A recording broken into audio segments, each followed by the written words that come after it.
the opening match on the show was the contest for the A&P title, the belt they made up when they were going to take over. What all countries did they put in the Atlantic that aren't in the Atlantic? They were going to take over all those countries. And I think Japan. Japan and points south, Indochina, Bulgaria, Tunisia. Australia. There you go. So Pockets, the company mascot, is defending against Wheeler Useless. And I wasn't sure, obviously, for the kind of people who like that kind of thing, that's the kind of thing those people like in terms of Pockets. He's a baby face in this environment. Remember when first it was Daniel Garcia, comes out of nowhere, not really ready for the spot from a personality standpoint and experience green in the ring, but you can't fucking get rid of him. You can't overlook him. He's everywhere. He's El Kabong. And then they settled him down, and then old Wheelie came into the picture. And he was the darling boy, and you couldn't get away from him, and you couldn't see around him, and he was on everything, and they loved him. But now, since he's with the BBC,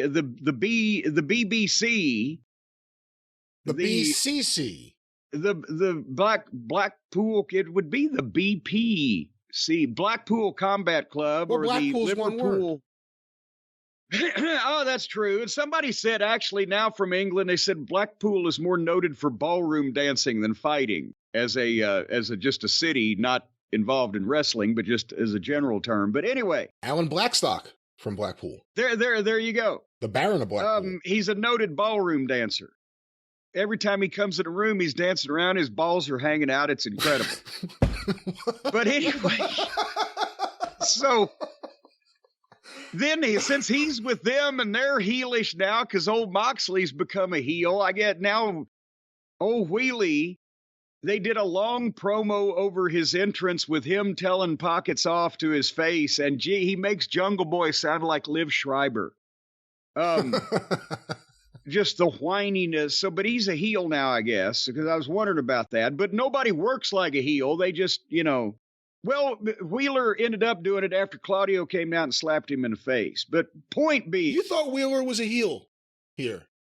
Well, yes, because at first the match consists of them starting out doing what all the indie wrestlers think is mat wrestling, all the chain stuff, and it's completely fluid, and nobody's actually trying to snatch and grab a position or an advantage. It's the flawless rolling around like choreographed tumbling on the mat that they've learned because they can't replicate Billy Robinson and Tony Charles's and the classic World of Sport guys' toughness and wrestling ability and raw-boned, fucking manliness, but they can roll around and simulate those moves. So every indie wrestler thinks that's what the mat wrestling is. They do a bunch of that along with the fancy flipping until Claudio comes down and slaps Useless in the face, and then he grabs Pockets and throws him over the table and turns the table over on him, and now the crowd hates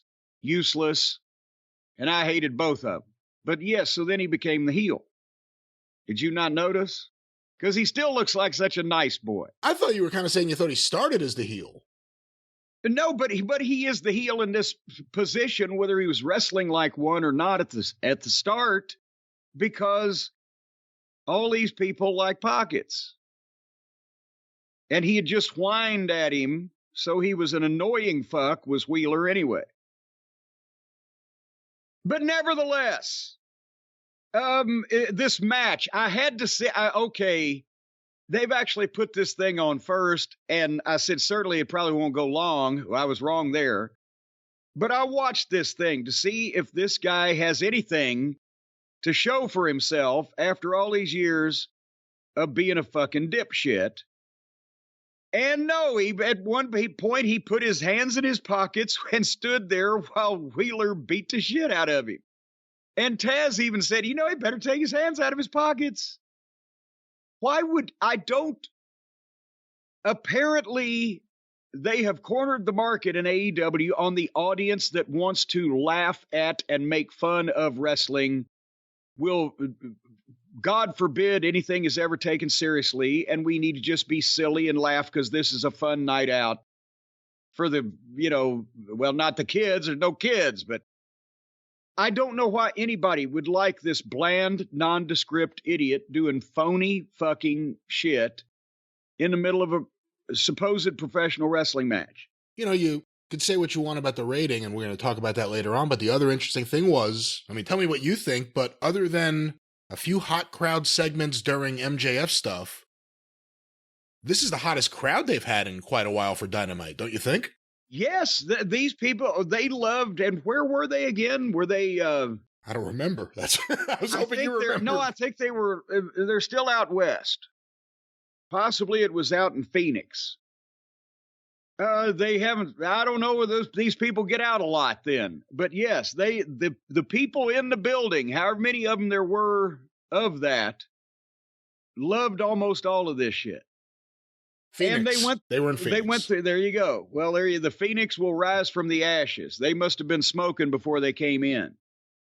But anyway, they went through a break and they come back again.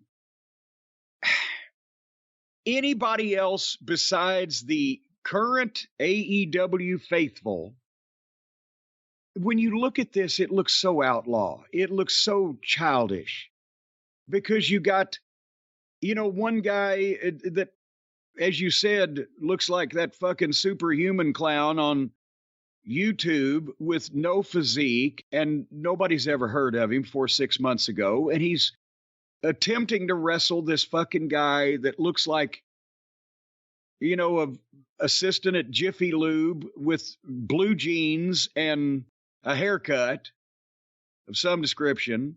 Bleh.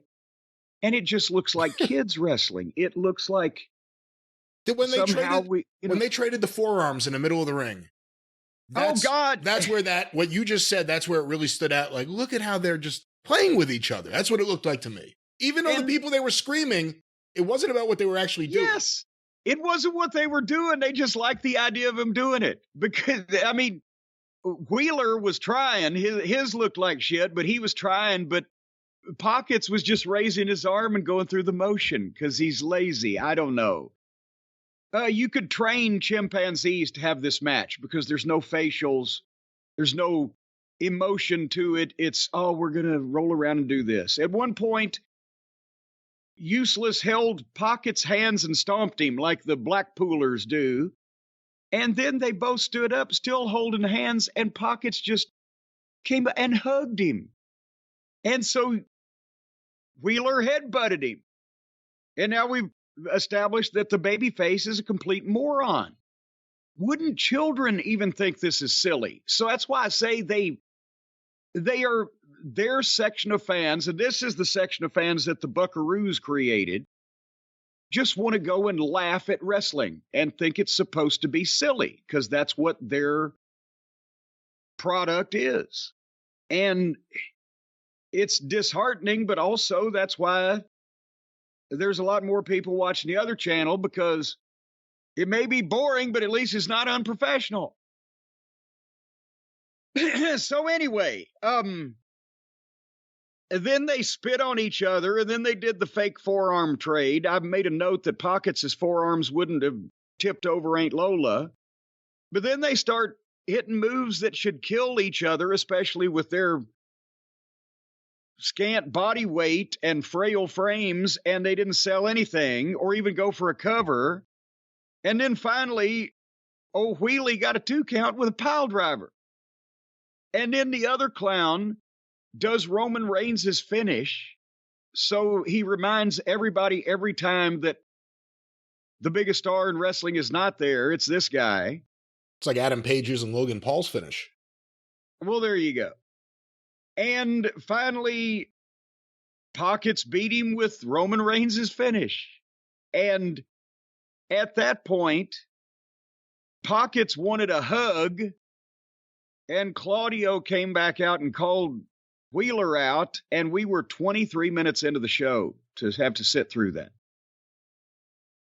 And I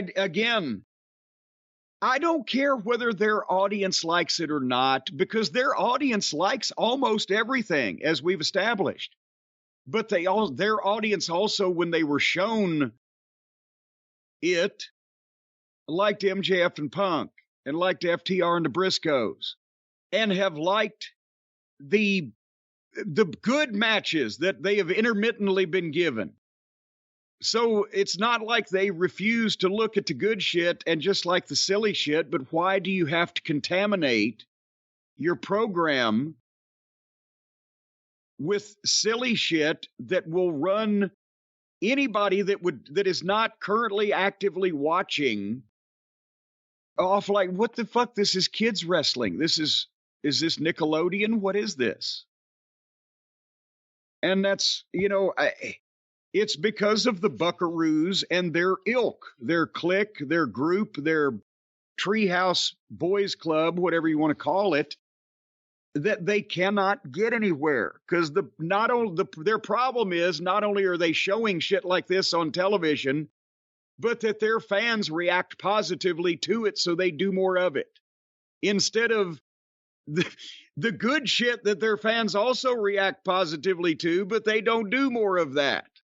Because that's not the fucking bailiwick or the wheelhouse of the EVPs. Your thoughts? I would have sent a Tony Schiavone or a Renee Moxley Good or one of the other people there out as soon as this match was over to announce, we're coming back to Phoenix next month.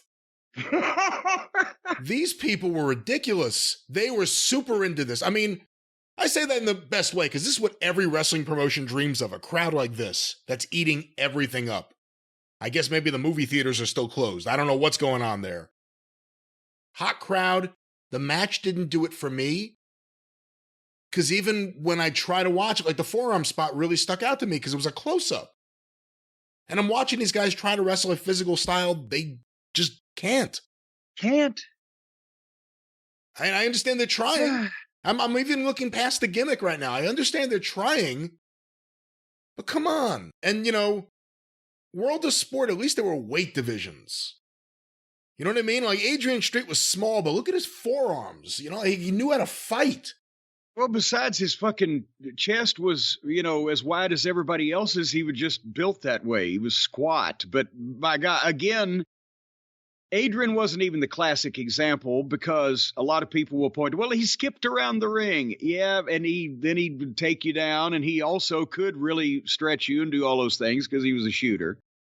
But it's not even the weight division. It's the lack of trying to appear professional. Nobody has ever been able to explain what this fucking goofy fucking Orange Cassidy gimmick is, or why that it has stayed what it has for all this time, and how that it doesn't make the business look like a complete joke, and how anybody that would be a fan of the WWE or a lapsed wrestling fan from the Attitude Era, or any fan of any kind of wrestling that doesn't want to laugh at the business and make fun of it, why they would enjoy something like this. And so that's what limits them to this indie wrestling bubble that they are going to be in. And that's Tony's mindset too. Because he likes these guys as friends, he thinks it's cute.